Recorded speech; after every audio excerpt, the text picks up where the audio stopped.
Okay, so the fabric on this is a fairly cheap net.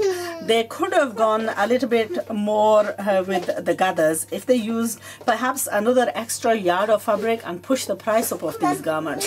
Then they could have done just this. Right, I'm going to come upstairs a bit as well in a bit, okay?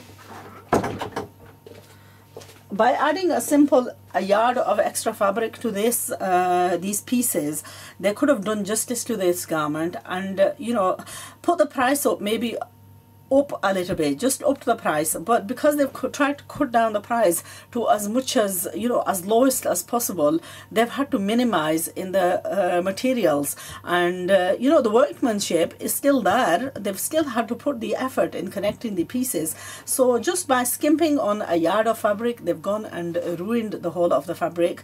And, you know, the flow isn't there. The look isn't there completely. It is a fairly cheap fabric. It's an average net, but it is the type of net that they use in most of the ready-mades. And just by simply, you know, putting a little bit more effort into this, they could have made this a fairly decent garment, and it didn't have to go, you know, so cheap.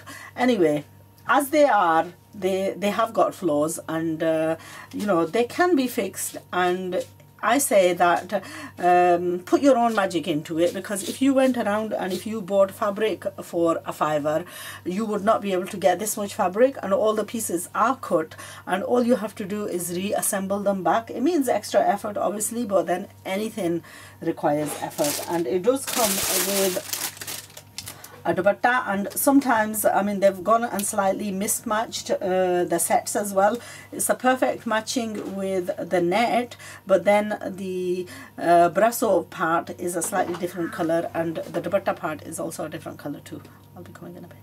Somebody upstairs for you. Somebody upstairs? Gori. Eh? Gori upstairs for you. Oh, do you know what? Just send her down. Miss Halima's